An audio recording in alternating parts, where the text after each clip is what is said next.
yeah, so then, you know, after they were done, I was ready to leave. You know, at that point, it was late. And, of course, we were going to stay because the kid wanted to see Slipknot. So we stayed.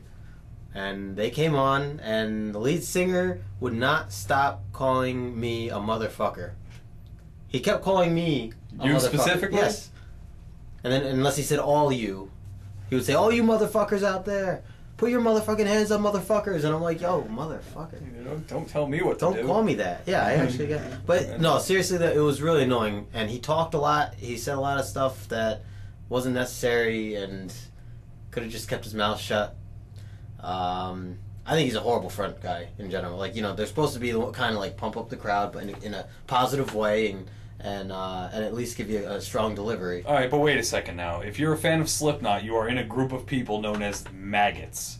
Maggots. So this is what you've come to expect and want from your frontman, is for him to talk down and treat you like shit. Yeah. It's like being a juggalo. Being a maggot is probably one step below being a juggalo. At least juggalos, you know, at least they get up early and do their makeup and shit. Give them some credit for that. Yeah. Well, one of the problems that I had at this tour, at this show, was, I mean, we've been through this before, where there's been young bands with old bands mixed together, and they don't make sense, you know, touring together. But I couldn't stand the fans there. I couldn't stand the people there, and how they didn't understand, like, they had no respect for some of the older bands there. There were some kids there talking shit about Motorhead. I mean, I'm not a crazy fan of Motorhead, but I have respect for them, and, you know, they've been around for a very long time and are very talented, you know? Yeah. And for them to go listen to As Are They Dying, you know, do their chugging breakdowns and whatnot, but then go talk shit about Motorhead, was just like, I don't know, it's to that point, were there a lot of people, older people there, who were coming to see Motorhead, Anthrax, and Slayer?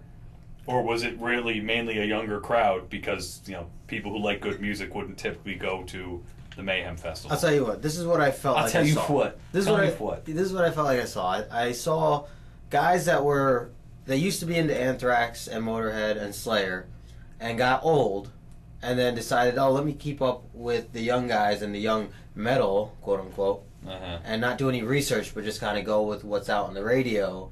So then they're all also now diehard Slipknot fans, which you know, so there was a lot of those. I mean, you know, for the older people.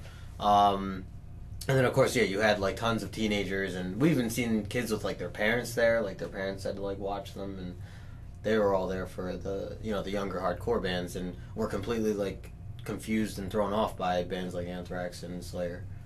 And I just remember, like, hearing some of the kids talking shit about, like, the vocals in Slayer. Like, oh, this is garbage. Like, he's not even growling. Like, like growling is the only form of vocal. Yeah, in metal, yeah. Yeah, but those are the people who don't really know what the... And I don't want to, you know, make the generalization and say, well, those people don't like metal. But it's true. Yeah. Those people are not into metal. They're into not even hardcore. I don't even know what to call it. It's like metalcore bullshit. Yeah. And if there's one thing I've learned from Slipknot over the years, it's that people equals shit. Yeah. Because people are shitty. Slipknot fans are shitty. Yeah. And Slipknot is metal for 16-year-old kids who think no one understands them. You know, one of the things, looking back at that, you know, the metal documentary, Metal: A Headbanger's Journey, that we've referenced 7,000 times over the last year, is that, you know, they point out that people who like metal aren't looking at it like, oh my god, I'm an outsider, so I like metal. People who like metal are like a legion of people across the world. Right. You're never alone. If you like a band, you're not the only one. You know, you're not, you know, it's not like, you know, when you listen to indie music and, like, you know, you're a hipster douche.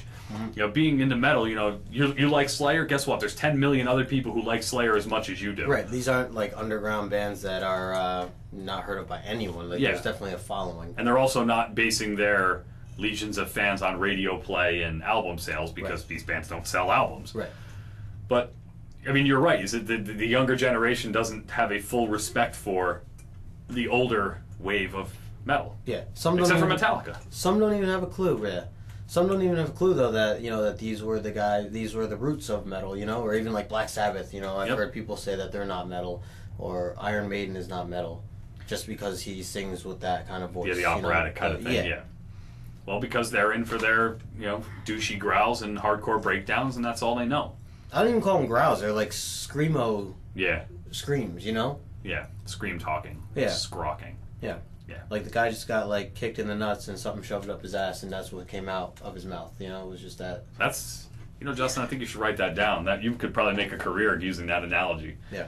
That's exactly what it, comes down to. But you're right, and it's, it's unfortunate because now this new generation thinks that that's as good as metal gets. Yeah.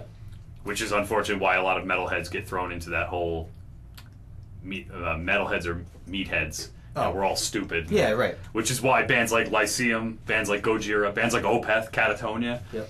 They keep the music smart. Right. And I think that's important for the image of metal. Yeah. And I know we bring this up, or we brought this up before too, but like remember when we went and saw Mastodon and BT Bam opened before them, and how the crowd shifted in between, like all the young kids were up front, and then it slowly changed as Baroness came on. And I mean, obviously everything having to do with music is all opinion. There's no hard fact. This band is good, this band isn't. Right. There's no objective fact to it. Right. But I think it's short-sighted to, if you're going to see a show, whether it's Baroness, BT Bam, and Mastodon, I think it's amazing that you could watch Baroness, watch BT Bam, and then leave before Mastodon. Yeah.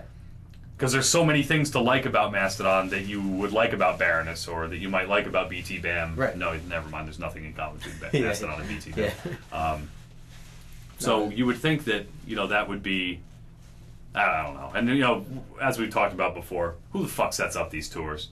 Who the fuck thought having Slayer in direct support for Slipknot was a good idea? I wonder what the bands think of that. I guess bigger bands like Slayer don't really care who they're put with. No, they're just gonna go out and play their shit, and yeah. Hey, you like it, cool. If you don't, whatever. Yeah. Because we have 10 million other fans who do. Yeah, right. You little fuckers. But are the labels just trying to spread their name more? I'm sure. Or is it just to help? Well, Slipknot's on Roadrunner still. I don't know who Slayer's with these days. Yeah. But, it's just the way things work, and it's unfortunate, but... It's just the curl of the burl. That's just the curl of the burl, you're right. So there's something to think about. Respect. Yeah. Respect. Yeah, at least have respect. R-E-S-P. Oh. S? Oh, one other thing. Yeah. Was the drummers for Slipknot. Ah, yes, the percussionists. Were so pointless of a position in a band. They did not do anything. They hit 2 drums in one song. They just do doom, and then go right back to climbing on the drums while the drums spun around in circles. And he just kind of jumped, got the crowd pumped or whatever. Well, I'd hate to tell you, man, but the clown doesn't give a fuck what you think. He doesn't care. He doesn't care. He's gonna bang on his trash cans. I don't get it. Do you remember that show Doug? You've seen Doug, right? And Doug starts a band, and everyone wants to be in the band, but all they can do is play drums. Yeah. So he starts a band with 8 drummers. Yep. Slipknot, at one point there's 9 dudes in the band. I think they all grew up together in Iowa or whatever the fuck they were doing. Yep. So it's probably hey dude, can I be in the band? Well, what can you play? Well, I can play trash cans. I can't really do anything else. To tell him no, he's been a friend for a long. Yeah, man, you can play the trash can. That's cool, man. Yeah, do that. And they're just fuck, dude, we can't kick him out of the band. His mom made me that sweater for Christmas last year. Yeah, it's terrible. It probably is exactly how it went down. Yep. Come on, you've never wanted to do something. You had someone who just kind of was can I come? And you're sure, yeah. Fuck, his mom and my mom are best friends, and he was dating my sister and whatever. So if anything, those shitty players are geniuses for hopping on the bandwagon and just making money just for hitting a couple drums per song. A couple oil cans and whatever. Yeah. But that's the way it works. Yeah. That's why Slipknot have been around forever, because people like shit. The performance was horrible too. It really was. I like I said, I tried. I tried to see the good in it that people claim that there is, and I couldn't. Well, Justin, you know what? I mean, that just kind of... Is it us? It might be us. We might be... Maybe we're just too picky. We're the douchebags. But, I mean... We're the douchebags. I think, one last thing I wanted to point out was that, in the course of this, week and a half since our last podcast, Baroness, this big bus accident, I'm sure you guys heard of, where the bus went off an overpass and crashed, and the pictures are are terrible, but I guess they've canceled their tours because one guy has a broken leg, one guy has a broken arm. It's just kind of fucked up. Yeah. So we're sad we're not going to get to see them, but obviously we wish them a speedy recovery. Yes. So Justin, do you have anything else to add? Because I have one last thing, but I'll let you go first. Yeah, I just want to say, Darrell, you have anything you'd like to add? Yes, thank you for asking. Sure. I just wanted to point out, Justin, that in the scale of things, if you, Justin, are 555, you know what that makes me? 666. I learned that from Slipknot. Slipknot mathematics. Thank you.